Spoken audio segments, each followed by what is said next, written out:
The map is Korhal Floating Island. Spawning up in the top left-hand position as the Blue Terran from Kespa Team 8.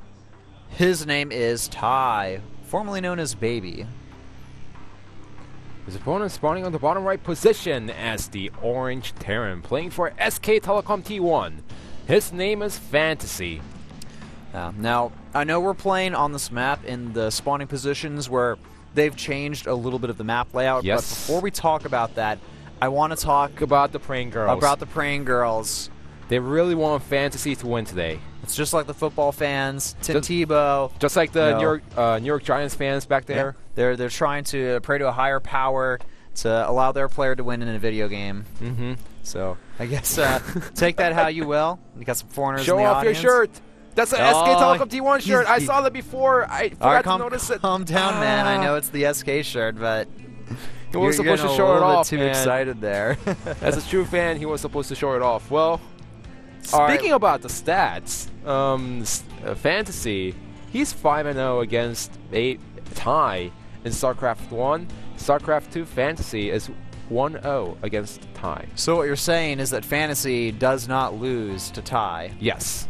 All right. Well, based on that, we already know the winner here, guys. It's just bound to happen eventually. Just kidding. That's not how StarCraft works. Statistics can change. Now, you know, let's like talk about the map changes. All right, we'll talk about the map, then we can talk a little bit about the last matchup. They've changed the map so it's a little bit easier to wall off at your natural. They've added 4 neutral supply depots total at that ramp there. If I remember correctly, you only need 1 pylon and 1 gateway to block it. I haven't double-checked, but, you know, I didn't have the time to double-check, actually. Playing too much pump, man. Playing too much ladder. With different races, so. I would love to see this map in the ladder pool, by the way. Blizzard, hint, hint. Cough, cough. Now, also the other change is that Reaper cannot get inside the main base as easily compared to the previous version. Yeah, they changed some of the terrain around the main base, so you can't pop in from the sides. You have to kind of go you have to go to the natural, actually. You know that little cliff area that we were talking about how some Terran players were abusing that cliff? That area. Yeah. All right, now, you know, that's pretty much all the important information about the players, the map. Let's look at the game here and the build orders we've seen so far. We did see a fast expand from Ty. Fantasy, on the other hand, delaying that expansion a little bit, opting instead to get some gas out. He's already accumulated up to 132 here, but we don't see any tech commitment from him here yet. I think he wants to show it. Yeah, exactly. He doesn't want to show it. It's going to be a factory most likely, and there we go. Factory with the reactor. He knows that he could get the SCV no matter what, and deny the scouting right away. Yep, exactly. And that reactor will finish around the same time as that factory, allowing it to lift up immediately there. And it looks like Ty is going to be destroying some of the rocks at one of the entrances of his base. Same with Fantasy. So let me repeat the question of the day. Tepping Song has the top 4 wins in Pro League. Who is the 5th place? Yes, you're right. We know you're right. We've been talking about this for a long time. I'm talking to Whiplash, by the way.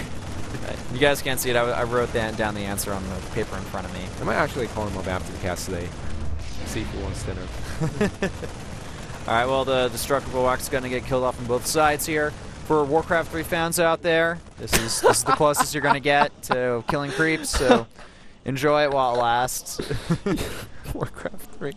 Oh man, that one came out of nowhere, but Fantasy, after the factory, he's going right into Starport, and Ty, he's getting a 3rd command center, being really greedy. Oh, he did start off with the fast command center, so he's going to have that additional economy to really fuel his economy to the next level.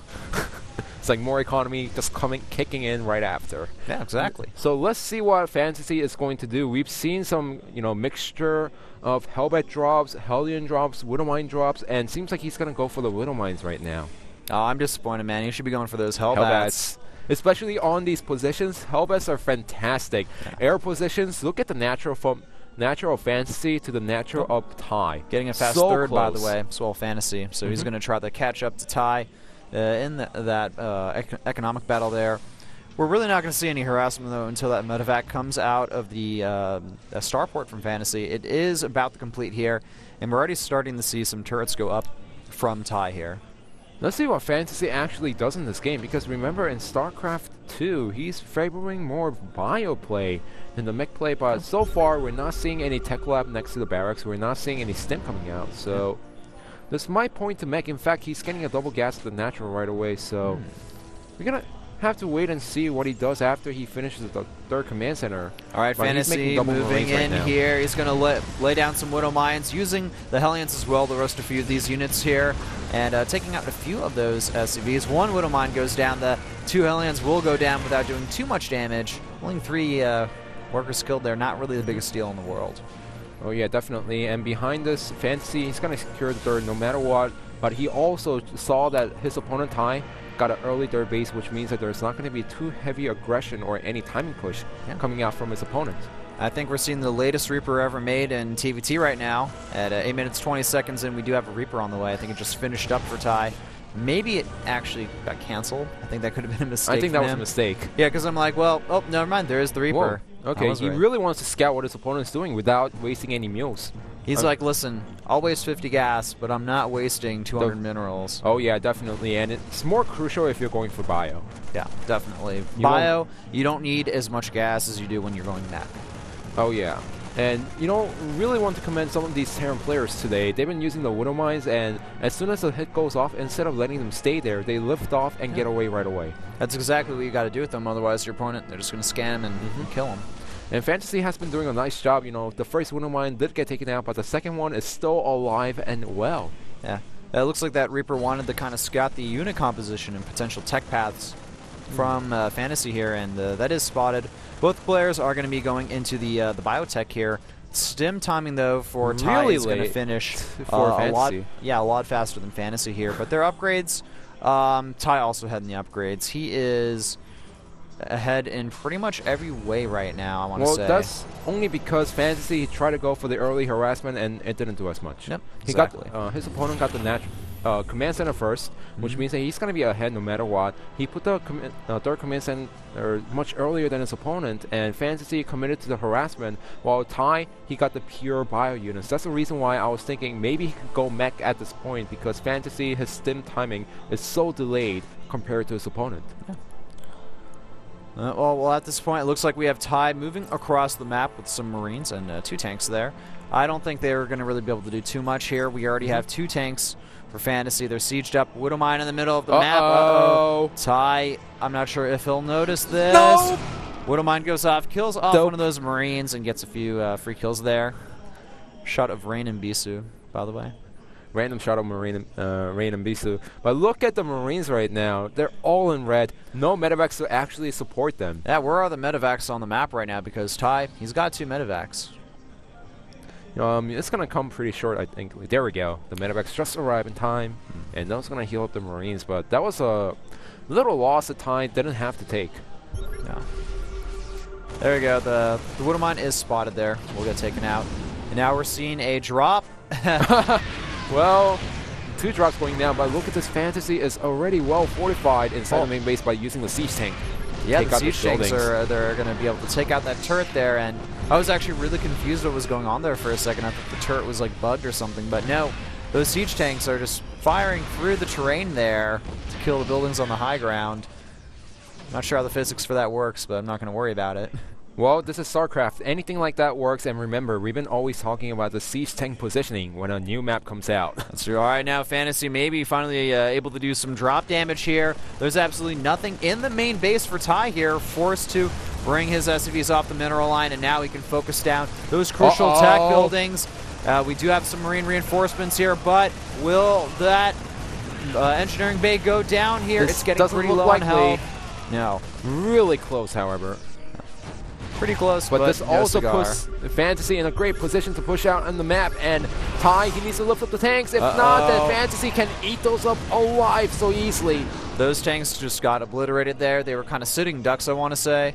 And the supply is now swinging into Fantasy's favor for the moment, at least. And he's also macroing a lot better than Tai at this point, I want to say.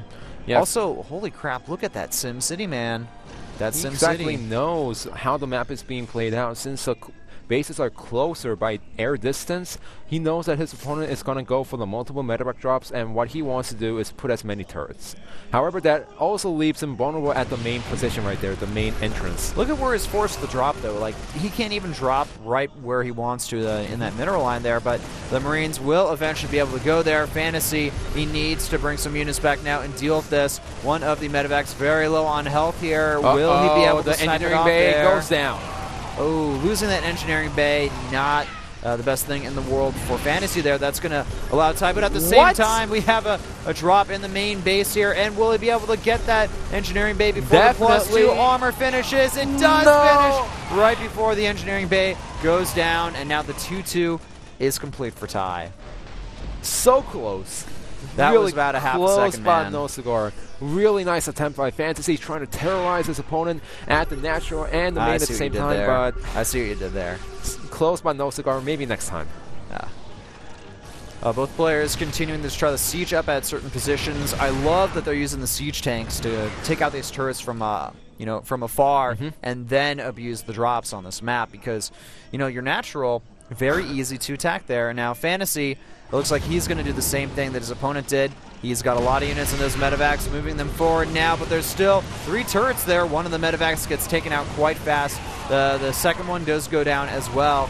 And, TvT defends this quite easily here. He's looking pretty solid, man. And look at this. Fantasy's army is trapped over here, so he needs a reinforcement right away. If not, he may get sandwiched here. But TvT decided to just choke out that part of the map there, preventing Fantasy from essentially moving anywhere at this point. Yeah, that's the biggest problem. Is like Fantasy, he knows that he's getting surrounded, but he can't do anything about it.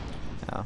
That's still a pretty solid amount of siege tanks, though, so it's going to be very hard for TvT to engage this cost efficiently unless he attacks from all angles. And reinforcement arriving on the left side, which means that TvT, he's going to try to go for the attack with those Marines, but Fantasy already knows about it. He's already well fortified. And now, remember the siege tanks in the middle of the map? That might get reverse sandwiched by Fantasy. Yeah, that could happen. We already see TvT starting to move his units around a little bit here, trying to find a good place to position.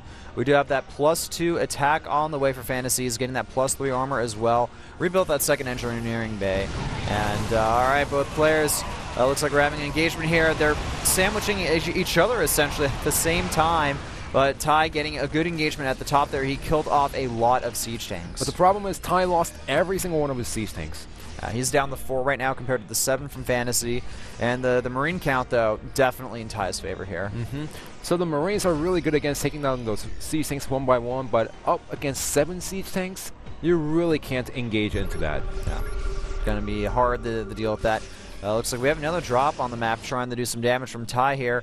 Can he get it into that extra expansion, though? Fantasy's still on 3 bases, not going for that 4th yet. I feel like he's starting the fall behind in the economy war here. Yeah, he should just start making a 4th base right now on the left bottom position where he can easily fortify that. And look at this perfect drop positioning for now, and takes out a tech lab right away. It looks like Fantasy's not learning his mistakes here. He could easily, make a turret there, but the production is just being hampered right now. Completely by TvT. And Fantasy cannot easily move back to the main base because he also needs to make sure that he has the map control while trying to defend against the army. By the way, nice snipe on that turret before getting out there with the medevac. We have another drop going on at the 3rd base. They're going to be easily thwarted, though, by TvT. He's doing pretty good this game. The tanks siege up, though. They get a lot of good Marine hits there. That is something that TvT does not want to do. He's doing a nice job buying a lot of time securing his 4th base, but he shouldn't commit suicide with all of those Marines. Fantasy, he's really starting to accumulate a lot of resources right now. Having trouble with these multi-pronged drops, it looks like. And, Fantasy moving in here, trying to take out one of the tanks. He does lose a good amount of Marines, but it looks like the engagement was pretty solid for him. He is starting to move up here and get more control on the map, but TvT is maxed out at this point. Fantasy finally taking his 4th base. Well, I have to say it was much better for Fantasy because now since the TvT doesn't have that many siege tanks, he can't gain the map positioning that he wants to, and Fantasy all he has to do is fortify that one particular position. All right, TvT moving essentially around Fantasy's army here. He's going to go for that 4th base. He may be able to get a snipe on it here. It's going to be very hard to defend. At the same time, a drop is being dealt with in the natural of Fantasy here. Does do some damage in that 4th base, taken down without a sweat. Fantasy now floating a lot of resources here. I want to know what's going on here. Remember, the tech lab went down, the 2 reactors got taken out. That's true, but I mean, that's still a lot of resources. He needs to be building more, production facilities right now. I think that Ty is actually out multitasking Fantasy right now. Those two, he's supply block right now, and he's not making a supply depot at this point. So Fantasy is doing a nice job getting the map presence, but he's not doing a nice job back at the main base. Nice sandwich from Fantasy here. The medevacs instantly fly away here, realizing that they're not going to do any good there. I have to say the engagements by Fantasy have been pretty solid, but he is losing the overall war here. He's slowly losing the war, but it's not over yet for him because remember, he has a similar Marine count. His opponent only has up to 12 tanks. Only 9 tanks compared to 12, and he's losing those siege tanks for free once again. Yeah, it's looking like it. So, to reiterate my point, Fantasy, he's doing pretty good in the overall army battles, and he's starting to even up in supply now. But crumble when it comes to those little macros back at the main base. Well, I don't know. Not being able to take a 4th base, I think that's a pretty big macro issue, man. Yeah, and look at this. Fantasy, he is fortified with the 3 siege tanks and those Marines at the 3rd base. But look, the 4th base is under fire, and Ty cannot defend this. Ty will not be able to defend this here. That 4th base goes down. And Fantasy, he's taking some fire here at his 3rd base, but if he can do critical amounts of damage to Ty, move into that 3rd base location or natural location with his units, then he can turn this game around. Ty's still way far ahead in the supply war, and if we go back to earlier on in the game, Ty, he's been constantly able to deny that 4th base of Fantasy and do annoying drops, and that's what's allowed him to really pull ahead in the economic game. Yeah, but now Fantasy needs to be careful because he does have the 3 siege tanks, but he doesn't have any Marines at the 3rd base, which means that Ty, he can easily bust this. Yeah. All right, Ty reinforcing with a lot more units here. Fantasy, he's got his siege line, but he doesn't have too much support behind it. He's going to try to potentially do maybe a sandwich here. If he can get a really good, solid engagement here, that'll be very good for him, allow him to stay in this game. But Fantasy, he needs to take that 4th base. Well, Ty, while he lost the 4th base, he made a 4th base once again, and he's going to go for the sandwich right now. Here goes the sandwich. The tanks and the Marines moving in here. The engagement, good from Fantasy. He's going to take out all the siege tanks here, but the Marines, they're going to be able to move in and kill off a lot of those unsieged tanks as well. Fantasy plummeting in supply right now, 125 to 175. This could be the beginning of the end for our SK Telecom player. And when it comes to TvT, you need the bases. You can't just rely on your unit counts. If you don't have the bases, then you cannot win the game. Ty really abusing that 3-3 on his Marines to the max extent here. We only got the +2 attack for Fantasy until very recently here. And those siege tanks in the middle of the map, on the mini-map, they just disappeared. Ooh. This is not looking good for Fantasy, and Ty, is he going to go for the 2 kills in a row against SK Telecom T1? I think he can simply attack, move into this army. GG is called. Fantasy not going for the Fantasy GG timing. Surprisingly. Very surprisingly. So Fantasy, his engagements were great that game, like I said, but he just couldn't take that 4th base. Eventually, he lost. He won the battle, but he lost the war. That is probably the best example of this game. Oh, definitely. Fantasy, his micro, his positioning was all perfect, but he didn't have the macro. No. Macro wasn't there. He wasn't able to obtain that 4th base. Ty, though, he had the 4th base. He did a little bit more damage with his drops as well, I want to say, which goes back to allowing him to lead in that economic war. He was able to ride that to a victory, just constantly shelling out more units than Fantasy was able to deal with. So with nice revenge against Fantasy.